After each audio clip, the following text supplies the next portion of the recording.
히브리서 4장 12절 말씀을 다 같이 읽으시겠습니다. 하나님의 말씀은 살아있고 활력이 있어 좌우의 날선 어떤 검보다도 예리하여 혼과 영과 및 관절과 골수를 찔러 쪼개기까지 하며 또 마음의 생각과 뜻을 판단하나니. 아멘.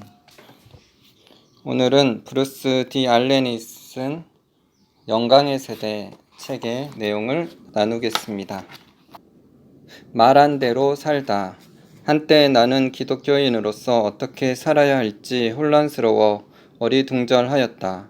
하나님의 말씀에 기록된 대로 내 삶이 변화되기를 바라는 마음에 끊임없이 이렇게 기도했다. 주님, 그리스도인의 삶이 무엇인지 말씀해 주십시오. 사실 주님은 우리가 무엇을 생각해야 할지, 또 무엇을 생각하면 안 되는지, 무엇을 말해야 할지, 해선 안 되는 말은 무엇인지 말씀해 주신다. 또한 무엇을 위해 기도해야 하는지, 또 어떤 기도를 해서는 안 되는지도 말씀해 주신다. 당신이 성경을 연구해 보면은 이 사실을 알 수 있다. 이처럼 주님은 인간의 삶 전반을 다루시며 성경을 통해 삶의 각 영역에 대한 지침을 주신다. 그럼에도 우리는 여전히 혼란스럽다. 그래서 기독교인으로서 어떻게 살아야 할지 끊임없이 묻는다. 성경을 읽으라. 성경이 당신에게 답해 줄 것이다. 무엇에든지 참되며 무엇에든지 경건하며 무엇에든지 옳으며 무엇에든지 정결하며 무엇에든지 사랑받을 만하며 무엇에든지 칭찬받을 만하며 무슨 덕이 있든지 무슨 기림이 있든지 이것들을 생각하라. 빌립보서 4장 8절 말씀은 우리의 원천. 지금 우리는 하지 말아야 할 일들에 너무나 많은 관심을 쏟고 있다. 반면 관심을 기울여야 할 일들에는 무관심하다. 이를테면 수많은 성도들의 경우 초자연적인 세계의 일들에 대해 아무 관심이 없다. 자연계와 초자연적인 세계를 잇는 다리는 거룩한 상상력이다. 만일 내가 하나님 나라를 올바르게 상상하면, 생각으로 올바른 그림을 그리면 나는 하나님 나라에 연결될 것이다. 그리고 내 영안도 열릴 것이다. 나는 끊임없이 하나님 나라를 상상하며 하나님 나라의 모습을 그렸다. 내 눈이 열려 하나님 나라를 볼 때까지, 또 하나님 나라가 내 삶 속에서 활성화될 때까지 나는 그림 그리는 작업을 반복했다. 그 결과 나는 주님을 볼 수 있었다. 주변의 사물이나 사람들을 볼 때 아무 의심하지 않고 있는 모습 그대로를 보듯 그렇게 주님을 보았다.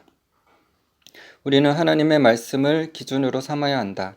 우리가 돌아가야 할 지점은 언제나 성경이다. 언제나 말이다.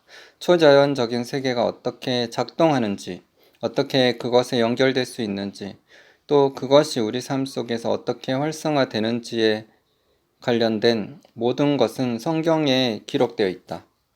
그러므로 성경 말씀을 삶에 적용하고 시행할 때 무언가가 변화될 것이다. 당신은 새로운 차원의 친밀함을 체험할 것이고 하나님이 주시는 새로운 계시를 깨닫게 될 것이다. 우리는 언제나 말씀으로 시작하고 말씀으로 마쳐야 한다. 또한 시작과 끝 사이에서도 말씀을 삶에 적용하고 시행해야 한다. 하나님은 우리를 풍성한 유업과 부르심의 자리로 인도하신다. 그것은 우리에게 주어진 생득권이다. 우리가 이러한 권리를 얻은 것은 오직 예수 그리스도의 희생 덕분이다. 당신이 거듭났다면 당신에게는 영계를 들여다볼 능력과 권한이 주어졌다. 영안이 열릴 것이므로 마치 물질 세계를 보듯 영적인 세계를 볼 것이다. 이는 하나님의 말씀에 기록된 약속 그대로이다. 지금 내가 당신에게 설명하는 것들은 하나님께서 내게 알려주신 바 영적 모험에 꼭 필요한 여러 가지 도구들이다. 내가 이 내용들을 명료하게 이해하기까지는 참으로 오랜 시간이 걸렸다. 여러 해에 걸쳐 하나님께서 계시해 주신 것들이 한 겹 쌓였다. 또한 나는 여기저기 흩어진 개념의 조각들을 한데 모아 정리했다. 한 가지 기쁜 소식이 있다. 그것은 모든 사람이 나처럼 고생하지 않아도 된다는 것이다. 이 책을 읽는 동안 독자들은 가속 페달을 밟게 될 것이다. 수년의 시간이 걸렸던 일도 단 며칠이면 마무리될 것이다. 마지막 때에 가까울수록 그 속도는 더욱 빨라질 것이다. 이는 젖을 먹는 자마다 어린아이니 의의 말씀을 경험하지 못한 자요. 단단한 음식은 장성한 자의 것이니 그들은 지각을 사용함으로 연단을 받아 선악을 분별하는 자들이니라. 히브리서 5장 13절 14절. 이 구절에서 연단으로 번역된 단어의 문자적 의미는 연습하다 이다. 이 말씀을 다시 번역하면 그들은 선악을 올바르게 분별할 수 있을 때까지 영적 감각 사용법을 꾸준히 연습했다 이다. 우리의 감각에는 어떤 것들이 있는가? 촉각, 미각, 후각, 시각, 청각, 그리고 거룩해진 상상력과 이성과 논리적 사고 등이 있다. 우리는 어떻게 이러한 감각을 연습하고 시행할 수 있는가? 전에도 물어본 것이지만 기름 부음을 느껴본 적이 있는가? 기억하라, 당신의 자연 감각은 초자연적인 현상과 깊이 연계되어 있다. 예를 들어 설명해 보겠다. 지금 당신이 어떤 방 안으로 들어간다고 하자. 그런데 당신이 그 방으로 들어가기 전 그 안에 있던 몇몇 사람들이 열띤 논쟁을 벌였다. 논쟁은 결국 말싸움으로 번졌고 당신이 그 방으로 들어가기 바로 전에 끝났다. 사람들은 마음의 상처를 입은 채 침묵하고 있다. 그 상황에서 당신이 문을 열고 방 안으로 들어간다. 사람들은 아무 말도 하지 않는다. 만일 당신이 청각만 활용한다면 그 방 안의 분위기는 고요하고 평온하기 그지없다. 하지만 당신은 모든 자연 감각을 활용하여 사태를 파악하기 시작한다. 그리고 다음과 같이 결론을 내린다. 이 사람들 엄청 심하게 다퉜군. 다들 이러한 경험이 있지 않은가? 영적인 영역에서도 마찬가지이다. 사람들이 모인 곳에는 영적 분위기가 형성되기 마련이다. 그리고 당신은 자연 감각을 활용하여 그 장소의 영적 분위기를 감지한다. 혹은 눈에 보이지 않는 영적 현상들을 감지한다. 영적으로 유별난 사람만 이렇게 할 수 있을까? 아니다. 이것은 모든 기독교인에게 표준이고 일상이어야 한다. 어떤 모임에 참석했는데 그곳에서 달콤한 장미꽃 향기가 나는 것을 감지한 적 있는가? 참석한 사람 중 아무도 향수를 뿌리지 않았는데도 말이다. 만일 당신에게 영적 향기를 감지할 능력이 있다면 기분이 어떻겠는가? 물론 이것은 초자연적 현상이다. 그러나 당신은 자연 감각을 활용하여 초자연적인 세계를 감지할 수 있다. 천사를 만지다. 내가 크게 존경에 마지 않는 사람이 있다. 사실 처음에는 존경하지 않았지만 차차 알아가면서 존경하게 되었다. 내가 처음 그 사람에 대해 들었을 땐 그를 유해지 운동가로 의심했다. 그의 이름은 폴이다. 미국 침례교 소속 목사인 폴은 1989년 자신의 신학 기조에 따라 이 세상에 신유 같은 것은 없습니다. 마귀나 지옥 같은 것도 존재하지 않습니다. 라고 선포했다. 그는 초자연적 현상이나 영적 존재를 믿지 않았다. 그러던 어느 날 그가 심우하는 교회에 귀신 들린 사람 하나가 찾아왔다. 그를 마주한 폴 목사는 이럴 수는 없는데 라며 의아해했다. 전혀 예상하지 못했던 상황과 맞닥뜨리게 된 것이다. 주님께서는 그에게 영적 세계의 실체를 알려주셨고 그는 그동안 부인해왔던 것들을 하나하나 조사하기 시작했다. 귀신 들린 사람을 어떻게 다뤄야 할지 알고 싶어 성경을 깊이 연구하기도 했다. 하나님께서는 그에게 영적인 일과 연관된 많은 것들을 계시해 주셨다.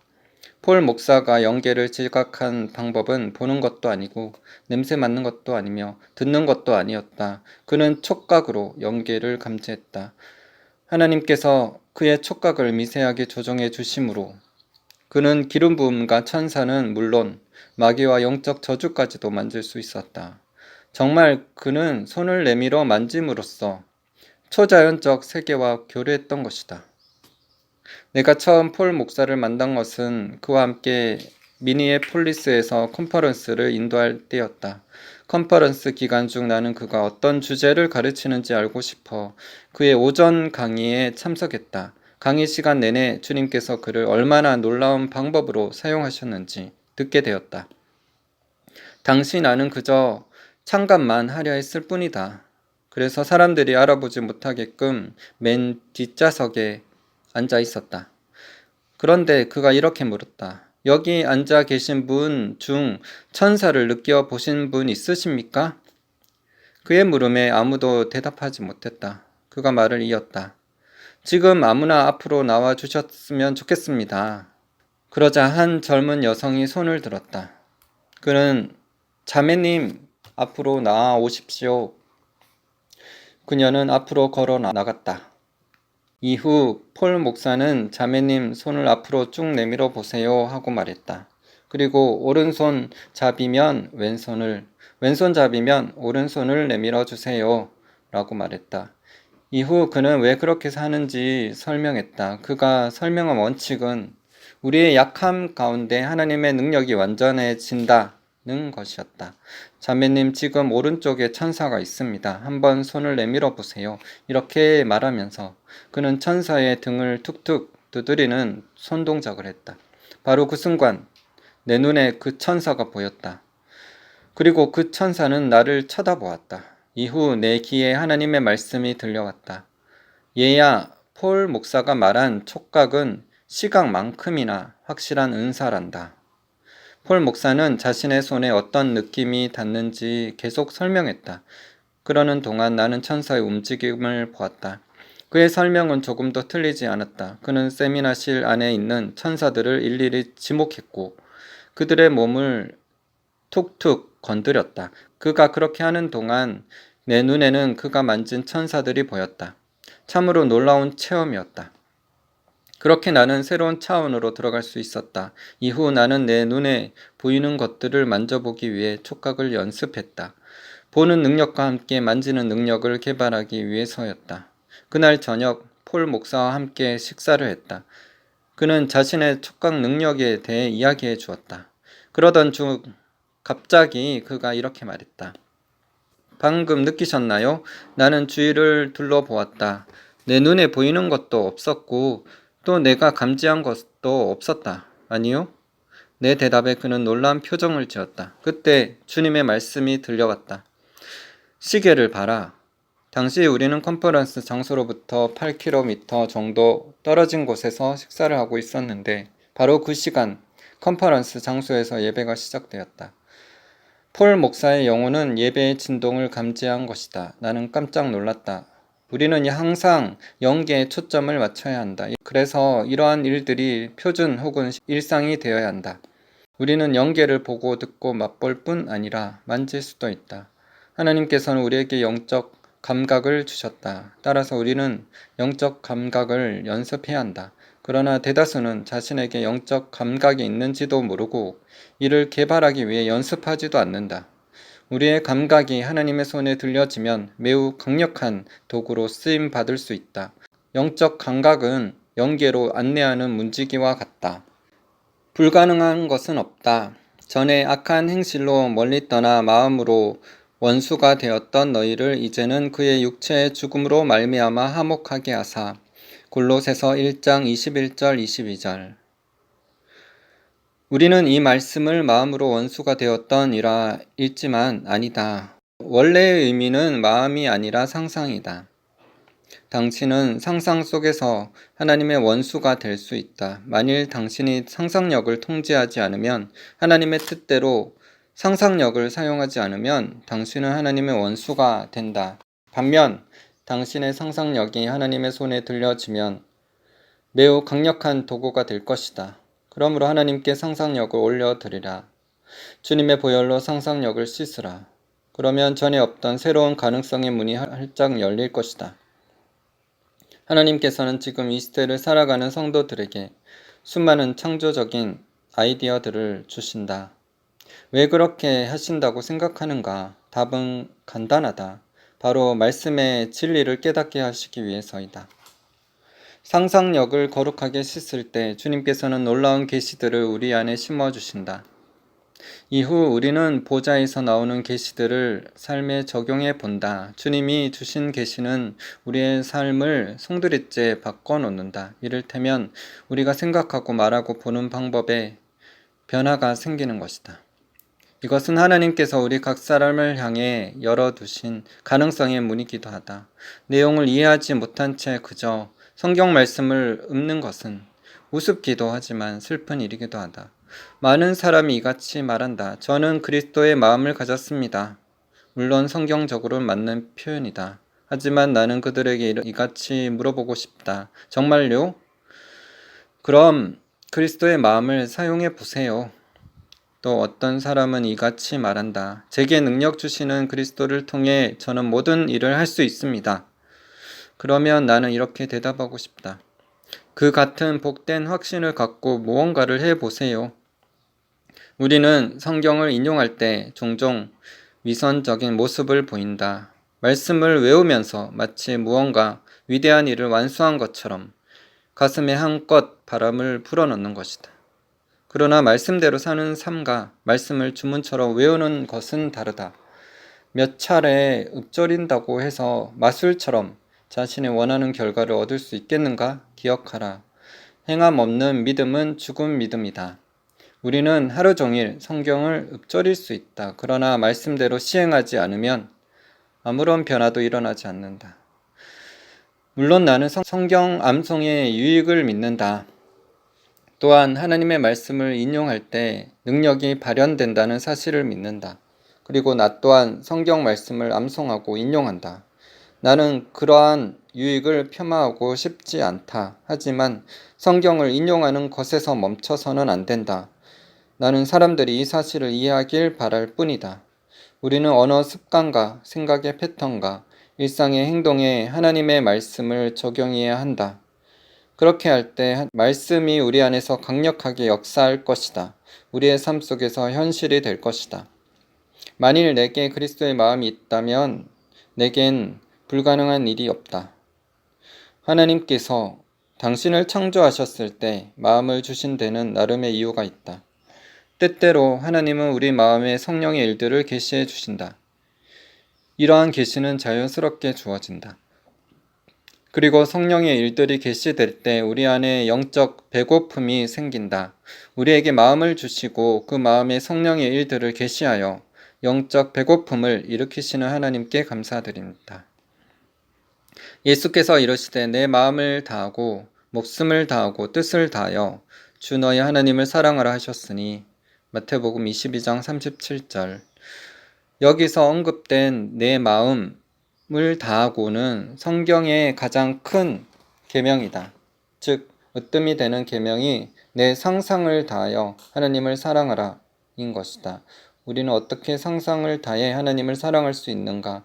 상상력을 깨끗이 씻어 본연의 목적대로 사용하면 된다. 누가복음 12장 29절을 보라. 너희는 무엇을 먹을까 무엇을 마실까 하여 구하지 말며 근심하지도 말라. 당신은 염려하는 상상을 어떻게 정의 내리겠는가? 만일 내가 승리 대신 패배를 예상한다면, 풍성함 대신 부족함만 바라본다면, 건강과 치유 대신 질병만 떠올린다면 나는 염려하는 상상의 소유자이다.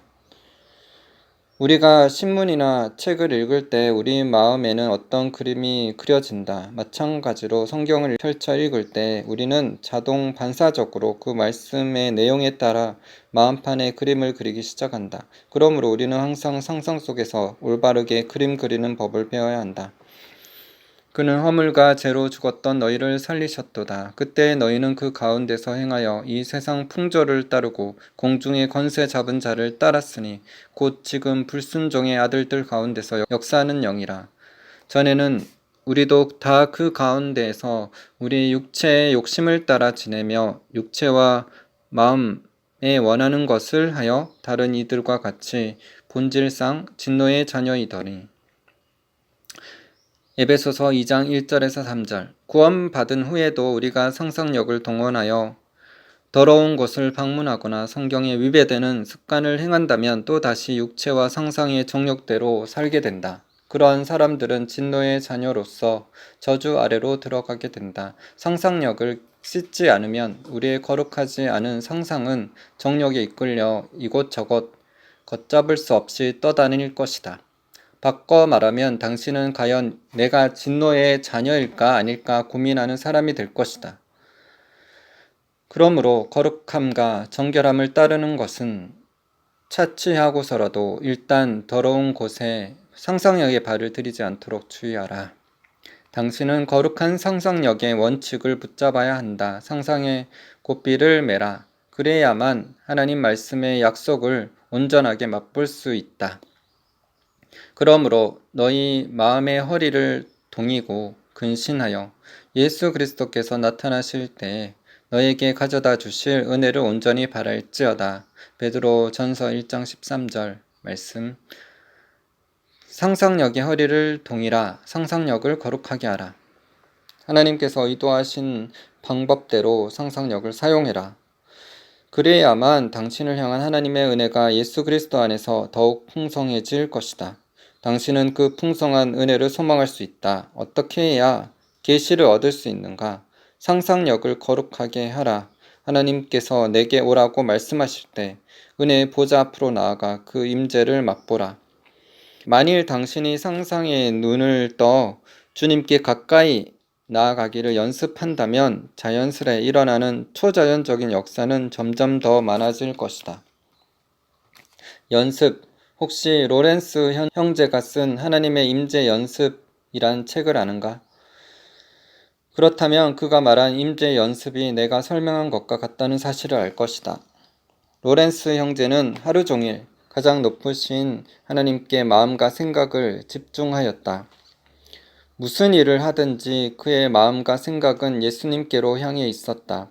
그가 말했다. 처음 임재 연습을 할 때 당신의 생각이 여기저기 떠돌아 다닌다고 해도 낙심하지 마십시오. 원래 우리의 생각은 제멋대로 구니까요. 그 또한 연습 과정 중 자신의 생각이 제멋대로 떠돌아 다니는 것을 경험했다. 하지만 저는 낙담하지도 좌절하지도 않습니다. 그럴 때마다 생각을 다잡아 다시금 주님께 집중했지요. 임재 연습을 시행하던 초기 몇 년 동안 그는 고전을 면치 못했다. 임재 연습에 들어갈 때마다 그의 생각은 매번 15분에서 20분씩 떠돌아 다녔다고 한다. 저도 모르게 딴 생각을 했습니다. 그러다가 이러면 안 되지 깨닫고는 다시 주님께 집중했습니다. 생각을 훈련하는 과정 내내 끊임없이 은혜를 베풀어 주신 하나님께 감사드립니다. 주님께 집중하는 것이 어려운가? 자꾸 생각이 떠돌아 다니는가? 낙담하지 말라. 반복하여 연습하면 나아진다. 당신의 예상보다 빠른 시일 내에 상상하는 능력이 크게 변화될 것이다. 어느 정도 시간이 흘렸을 무렵 로렌스 형제는 심오한 계시를 얻고 주님과 친밀한 대화를 나누기 시작했다. 당대의 지도자들도 그에게 와서 조언을 구할 정도였다. 하나님의 말씀을 듣기 위해 그를 찾는 사람도 많았다. 하나님과의 관계가 점점 더 깊어지자 그의 소문은 세간에 널리 퍼졌다. 모세가 그랬듯 로렌스 형제도 하나님과 얼굴을 맞대고 친구처럼 대화한다네. 당신이 사는 지역에서 사람들이 당신에 대해 저 사람은 하나님과 얼굴을 맞대고 대하는 사람이야 라고 말한다면 기분이 어떻겠는가?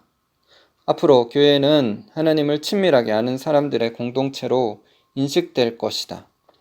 임재 연습을 반복하면 문자 그대로 그분의 보좌 앞에 서는 경지에 이를 것이다. 어떻게 이것이 가능한가? 거룩해진 이성을 활용하여 당신의 감각을 훈련하면 된다. 하나님의 말씀과 연관된 속담 하나가 있다.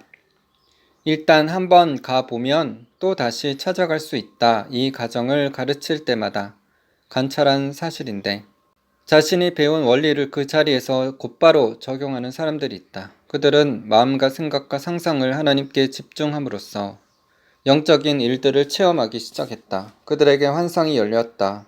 심지어 삼층천 체험을 한 사람도 있었다. 하지만 그럴 때마다 나는 의도적으로 개입하여 중단시켰다. 멈추세요. 자, 이제 눈을 떠 보십시오.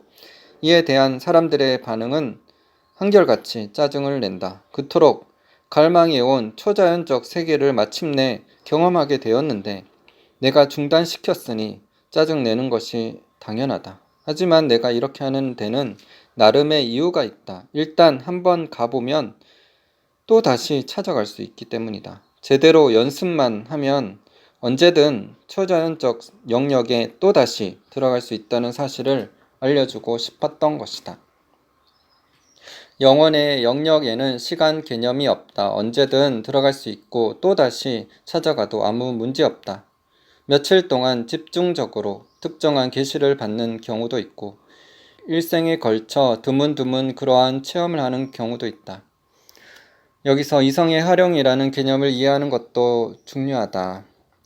그동안 우리는 이성을 활용하여 자연 감각을 연단해 왔다. 하지만 거듭난 사람은 이 땅에서 하나님 나라의 실제를 체험하며 살아간다. 즉 그들의 삶 속에 초자연적인 것과 자연 사이에 다리가 생긴 것이다. 만일 당신이 성령님과 꾸준히 교제한다면 어느 시점에선가 보기 시작할 것이다. 어쩌면 사람들은 이같이 말할지도 모른다. 잠깐만요. 저는 기도와 설교를 통해 성령님과 꾸준히 교제해 왔는데요. 꼭 무언가를 봐야 한다고요? 지금 나는 또 다른 차원의 신앙 여정에 대해 말하고 있다. 물론 매일의 경건 생활은 그 자체로 소중하다. 그러나 지금 나는 어떻게 해야 부르심 안으로 들어갈 수 있는지를 말하고 있다. 과거 그 어떤 세대도 경험해 보지 못한 깊은 친밀함의 문이 열려 있다. 지금 우리는 성령과 친밀한 교제를 나눌 수 있다. 기독교 역사 속에는 엄청난 대가를 치르고 하나님과 교제를 나눈 사람들이 있다. 그러나 한 세대 전체가 이러한 계시를 깨닫고 하나님과 친밀한 교제를 나눈 적은 단 한 번도 없다. 하나님의 백성들이 이 계시를 온전히 깨닫고 이 땅 위에서 천국의 삶을 살아가기 시작한다면 과연 이 세상에는 어떤 일이 일어나겠는가? 자연계와 초자연계를 넘나들며 이 땅에서 하나님의 자녀로 성숙해 간다면 이 세상은 어떻게 되겠는가? 분명 세상은 확연히 달라질 것이다. 아멘. 기도하겠습니다. 하나님 감사합니다. 주님 시편 25편 14절에 여호와의 친밀하심이 그를 경외하는 자에게 있으며 그의 언약을 그들에게 보이시리로다 말씀하셨습니다. 주님, 하나님과의 친밀함은 하나님을 경외함 가운데 나옵니다. 그리고 우리가 그 경외함 가운데 죄를 회개하며 거룩해진 상상력 가운데 그 마음 가운데 주님 우리가 주님을 알 수 있고 또 만날 수 있습니다.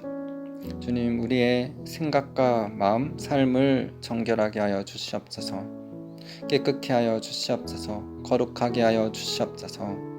정결하게 씻어 주시고 주님 우리 마음을 겸손케 하여 주시옵소서. 온전히 주님만을 의지함으로 산 소망 가운데 주님을 바라보며 소망하며 나아가게 하여 주시옵소서.